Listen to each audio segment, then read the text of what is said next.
Hello बच्चों, नमस्कार सभी को। जवाहर नवोदय विद्यालय के कक्षा 6 के बच्चों के लिए चैप्टर नंबर 2 स्टार्ट करते हैं। हमने लिया है टॉपिक, तो सभी को पता होगा चैप्टर नंबर 2 पूर्ण संख्याओं पर आधारित 4 आधारभूत संक्रियाएँ और इनके बारे में पढ़ते हैं। मैथमेटिक्स भाज्यता के नियम में सबसे मैंने टॉपिक लिया है भाज्यता का नियम, रूल्स ऑफ डिविजिबिलिटी। ठीक है दोस्तों, ठीक है बच्चों। तो बच्चों स्टार्ट करते हैं। हमने सबसे पहले लिया है 2 का नियम। 2 का नियम क्या कहता है? दी गई संख्या का इकाई का अंक 0, इकाई का अंक क्या होना चाहिए, यानी 1, 10, 100, 1000 पढ़ते हैं बच्चों। इंग्लिश मीडियम वाले बच्चे बता रहा हूँ, इंग्लिश मीडियम वाले बच्चों को। और इकाई का स्थान कौन सा होना चाहिए? 0, 2, 4, 6, 8 इनमें से होना चाहिए, तो वो संख्या 2 से विभाजित होगी। ठीक है बच्चों। तो उदाहरण में हम एक संख्या ले रहे हैं 3, 4, 7, 6, समझ लिया। अब यह संख्या 2 से भाज्य है क्योंकि संख्या का इकाई का अंक क्या है? सम है, यानी इकाई का अंक क्या है? ये 6 दिखाई दे रहा है बच्चों, तो ये सम है। अगर हम 2 को 6 से हम काट दें तो 2, 3 या 6 होता है, यानी 2, 3, 6, तो ये पूर्णतः विभक्त हो, यानी ये संख्या पूर्णतः विभक्त होगी। इकाई का स्थान हमें देखना है कौन कौन सा। 0 होना चाहिए, 2 होना चाहिए, 4, 6 और 8 ये हैं, तो 2 से पूर्णतः विभक्त है। ठीक है बच्चों। अगला 3 का नियम देखो।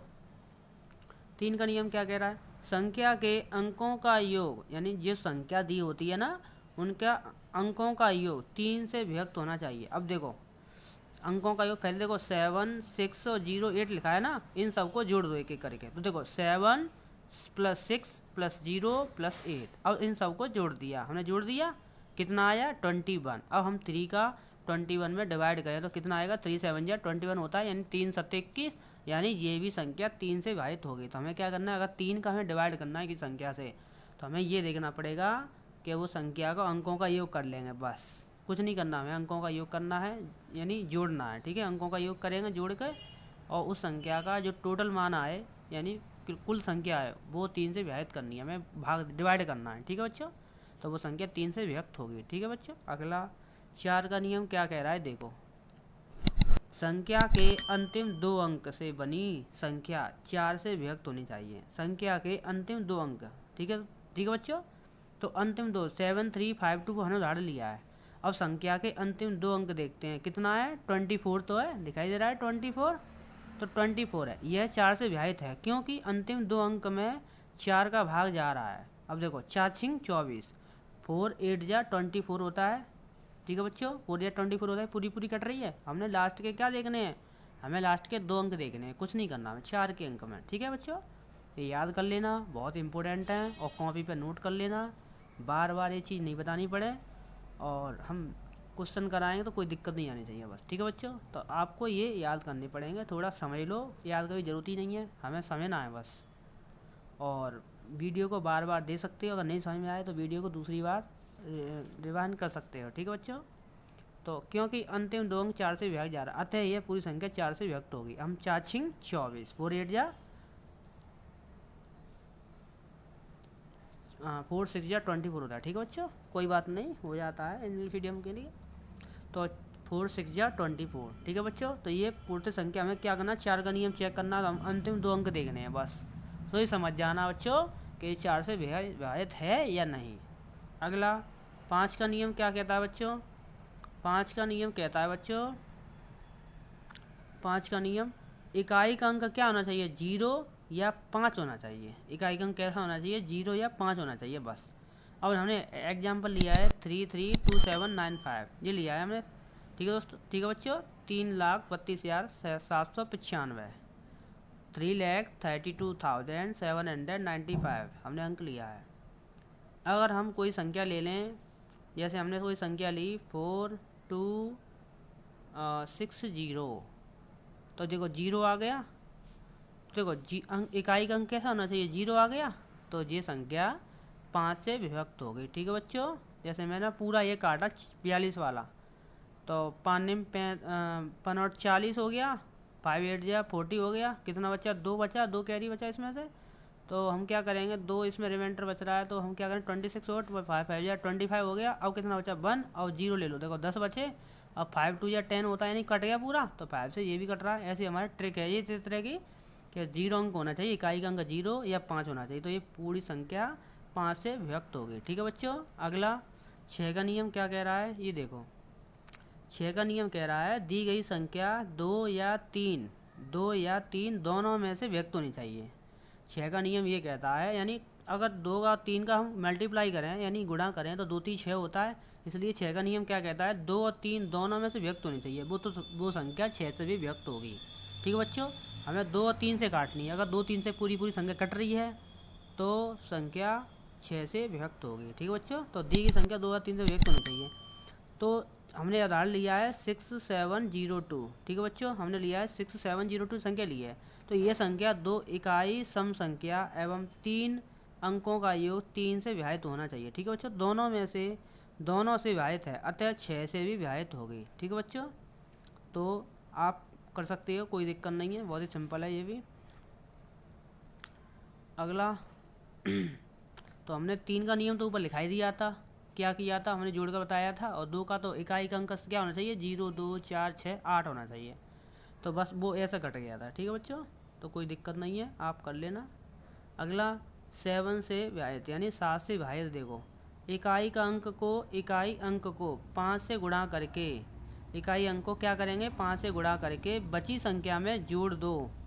जोड़ने के बाद जो संख्या प्राप्त होती है वह अगर 7 से विभाजित है तो पूरी संख्या 7 से विभाजित होगी। ठीक है बच्चों।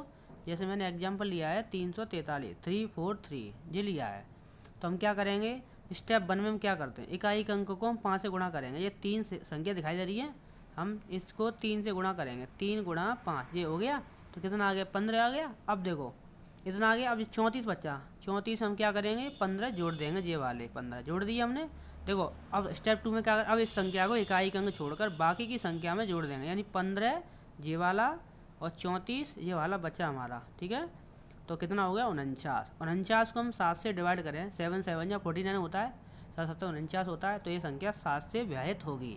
अगर बाई चांस अगर 3 संख्या आ जाए जोड़कर तो क्या करेंगे, अगर 3 अंक की संख्या बन जाए तो हम क्या करेंगे बच्चों, तो हम क्या करेंगे 875 दिखाई दे रहा है बच्चों, 875। अब 3 अंक क्या है, हम क्या करेंगे स्टेप 1 में क्या करेंगे, इकाई का अंक लेंगे। पहले इकाई का अंक ले लिए 5, अब 5 का गुणा 5 से कर दो तो कितना हो गया 25 हो गया। अब देखो स्टेप 2 में क्या करेंगे, अब 25 जो 87 बचा है ना उसे हम 25 से जोड़ देंगे। 85 25 जेरा और 87 जेरा जोड़ दिया, कितना 112 आ गया। 3 अंकों की संख्या बन गई। हम क्या करेंगे अगले स्टेप में 3 में क्या करेंगे, जो इकाई का अंक 2 है ना ये वाला, ये 2 वाला जे, तो हम क्या करेंगे 2 यहाँ रख के हम फिर गुणा करेंगे। वही संख्या प्रोसेस चलेगा, तो 5 से गुणा कर देंगे बस। अब कितना हमारा 10 हो गया, 2 पंजे 10, 10 निकल गया। अब क्या करेंगे, जो संख्या बची ना दो को बच्चों, ये 11 संख्या बची है ना ये वाली, जो 11 संख्या ये बची है ना, इस संख्या से हम जोड़ देंगे। तो हमारा फाइनल आंसर ऐसे हो जाएगा। फिर हम उससे डिवाइड करेंगे 7 से। तो 11 + 10 कितना हुआ 21। अब 21 को 7 से हम डिवाइड करें तो कितना हो गया 7 3 या 21, यानी 3 बार कट रहा है, यानी पूरा कट गया। तो ये भी संख्या 7 से पूर्णतः विभक्त होगी। ठीक है बच्चों। देखो आ गया 21 में 21 7 का भाग जाएगा, तब पूरी संख्या भी 7 से विभाजित होगी। ठीक है बच्चों। अगला 8 का नियम, ये नवोदय विद्यालय के बच्चों के लिए। अगर बच्चों आपने हमारा चैनल सब्सक्राइब नहीं किया है तो सब्सक्राइब कर दें, आगे वीडियो ऐसी मिलती रहेंगी। और बेल आइकन ज़रूर प्रेस करें, जिससे आपको पता चलता रहे कि नई वीडियो बनी है नहीं बनी है। ठीक है बच्चों। तो बच्चों 8 का नियम क्या कह रहा है देखते हैं। संख्या के अंतिम 3 अंक से बनी संख्या 8 से विभक्त होनी चाहिए। संख्या के अंतिम 3 अंक से बनी संख्या 8 से बननी चाहिए। अब अंतिम 3 अंक देखो 1 2 3, देखो अंतिम 3 अंक हो गए, यानी 0 32 यानी 32 मांगे चलो। अब 8 का हम 32 में डिवाइड करें, 8 का 32 में डिवाइड करें यानी भाग करें, 8 चौके 32, 8 4 32 होता है, तो यानी पूर्ण व्यक्त होगी ये संख्या। तो बस ऐसी संख्या होनी चाहिए जो हमारी लास्ट की 3 अंक से व्यक्त होना चाहिए। हमें क्या करना 3 अंक देना। अगर यहाँ कोई संख्या और होती तो हम उससे डिवाइड करते। अगर पूरा कट रहा है तो सही है, नहीं कट रहा है तो हम 8 से डिवाइड व्यक्त नहीं होगी। तो अगली संख्या प्रोसेस करेंगे, वो हमें बताया था। अगला 9 का नियम क्या कहता है देखो बच्चों। 9 का नियम कहता है संख्या के अंकों का योग 9 से व्यक्त होना चाहिए। संख्या के अंकों का योग क्या होना चाहिए 9 से व्यक्त होना चाहिए। अब देखो बच्चों ये 3 6 मैंने संख्या ली है, इतनी बड़ी संख्या तुम्हारे में ख्याल छोटी आएगी बच्चों, छोटी संख्या आएगी, कोई दिक्कत नहीं है। तो हमने बड़ी संख्या ले ली, कोई दिक्कत नहीं इसमें। तो 3 6 7 4 2 5 8 0 देखो 1 हमने एक एक करके ले लिया। अब ये टोटल हमने कर लिया, कितना आया 36 आया हमारा जोड़कर। अब हम 36 9 के डिवाइड करें, 36 का 36 का 9 से डिवाइड 9 का डिवाइड करें 36 में, तो 9 4 या 36 होता है, यानी ये भी पूर्णतः विभक्त होगी। तो ये 9 संख्या 9 से पूर्णतः विभक्त होगी। 9 का नियम यही कह रहा है, अंकों का योग कर लो, उसे जो योग आए वो 9 से डिवाइड कर दो, जो कट रहा है तो वो 9 से पूर्णतः विभक्त होगी। ठीक है बच्चों, तो ये ट्रिक है ये वाली। अगला 10 का नियम क्या कहता है? 10 का नियम तो नॉर्मल है, कोई दिक्कत नहीं। 10 का नियम क्या कहता है? इकाई का अंक 0 होना चाहिए बस। इकाई का अंक 0 तो संख्या पूर्णतः 10 तक व्यक्त होगी। ठीक बच्चों, ज़्यादा मूड नहीं मानना इसमें। 11 का देखते हैं, इंपॉर्टेंट है ये वाले। 11 का नियम, संख्या के सम स्थानों के अंकों का योग तथा विषम स्थानों के अंकों का योग कितना अंतर होना चाहिए? अंकों का योग अंतर 0 होना चाहिए बस। तो वो संख्या 11 का गुणा होना चाहिए बस। तो ये संख्या 11 से पूर्णतः व्यक्त है। हमने संख्या ली 4 5 2 3 1 6 7, ये हमने संख्या ले ली। अब देखो सबसे पहले हम क्या करेंगे, ये संख्या हमने ले ली जी वाली, ये ले ली हमने। अब इसकी पोजीशन लिख ली, ये 1 स्थान पर, ये 2 पर है, ये 3 स्थान पर है, 4थे स्थान पर है, 5वें 6वें पर, ये 7वें पर। ठीक है बच्चों, हमने लिख ली। अब हम विषम स्थानों के वाले अंकों का योग करेंगे। अब देखो विषम स्थानों के अंकों का योग देखो बच्चों कैसे करते हैं। पहला संख्या, ये संख्या दिखाई दे रही है ना ये वाली, ये और ये और ये और ये दिखाई दे रही है, ये हमारा विषम स्थान है। यानी पहला, दूसरा, पहला और ये तीसरा ये वाला, और ये 5वां और ये 7वां, तो पोजीशन 7 हो गई। तो बच्चों ये विषम स्थान है, हम इसमें जोड़ देंगे 4 + 2, देखो दिखाई दे रहा है जोड़, 4 + 2 + 1 + 7 जोड़ दिया हमने, कितना आ गया 14 आ गया। अब सम स्थानों को जोड़ो। अब ये बचे, ये दूसरे स्थान पर है, ये 4थे स्थान पर है, और ये 6वें स्थान पर, इन्हें जोड़ दो। 5 + 3 + 6, 5 + 3 + जी दिखाई दे रहा है, तो 14। अब 14 को 14 में से घटाएंगे, अगर बच्चों हम 14 में से 14 घटाएंगे तो कितना आएगा? 0 आएगा, 0 आएगा ना, इसलिए पूर्णतः विभक्त होगी। ऐसा होता है 11 का। ठीक है बच्चों, तो बच्चों आज का वीडियो इतना ही। तो बच्चों नेक्स्ट वीडियो मिलेंगे क्वेश्चन के साथ। धन्यवाद सभी का। अगर चैनल में आप अब नए हैं तो चैनल को सब्सक्राइब जरूर करें। धन्यवाद। ठीक है बच्चों।